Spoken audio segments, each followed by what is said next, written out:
How's it going, guys? My name is Jack and welcome to my channel where I talk about all things personal finance, investing, real estate. I've officially finished my first year of being a 30-year-old, so I'd like to quickly talk about all the things that I no longer spend money on now that I'm basically an old man. Now, if you like this video, please consider subscribing, fist bumping the like button for the YouTube gods, and hitting the notification bell so that you know the next time when I post. The first thing that I no longer spend money on, and I'm sure my body is thanking me, is I no longer spend money on having big nights out. When I was 21, 22, having a nightlife meant going out anywhere between 4 to 7 days a night. To 7 days a night. 7 days a night.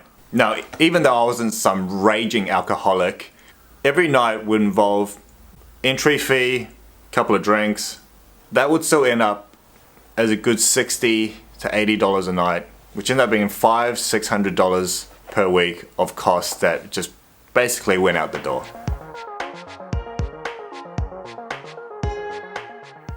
It's something that's taken me quite a long time to actually adjust, is ridiculously cheap but inconvenient travel. Right from 2012 to basically 2 or 3 years ago, I vowed never again to buy cheap flights that arrive at 4 a.m. But for whatever reason, I just seem to do it over and over again. The first example of this is when the first time I flew to Europe when I was a 21-year-old. I took a flight from Sydney to Singapore, stayed overnight in Singapore, and then from Singapore flew to Abu Dhabi and had a 9-hour layover at Abu Dhabi airport, with the plane arriving at 3 a.m. in the morning. So it wasn't like I could go out and just explore the city. One, it's Abu Dhabi, it's in the middle of the desert. And two, it's 3 a.m. There's literally nothing open at the airport. So what I ended up doing was taking the in-flight pillowcase and just sat down and fell asleep at Burger King. Let me tell you, waking up with the smell of Burger King is filth. There's no other word for it. At that point in my life, I said, never again am I going to buy cheap flights for the sake of cheap flights. Fast forward 2 years later, for whatever reason, I thought it was a good idea to go to a pub crawl in San Francisco. I finished up at 3 a.m., go back to the hostel where I was staying at 4 o'clock, take the shuttle to catch a 6 a.m. flight. Now, I don't know what part of my brain said, it's a good idea to pull an all-nighter.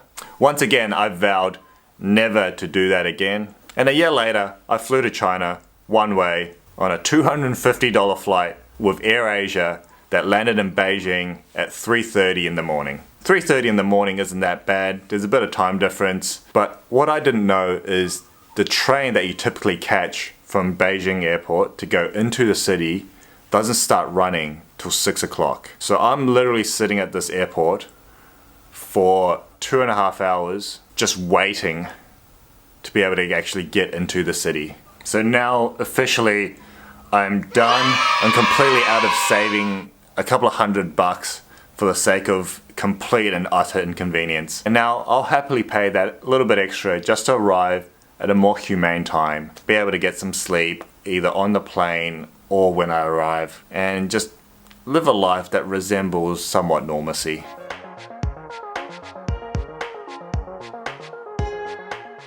Another thing that I've stopped spending money on, now that I'm in my 30s, is really cheap and nasty food. Frozen meals, not really a fan of. Anything that has a lot of preservatives, because my body is a temple. Do I need another reason? No, really, it's more the fact that my old 30-year-old body seems to feel the effects of MSG, preservatives, a lot more than my 20-year-old self. Now, this last one is a bit of an interesting one. I have stopped paying to do things twice because I've taken some sort of shortcut the first time round.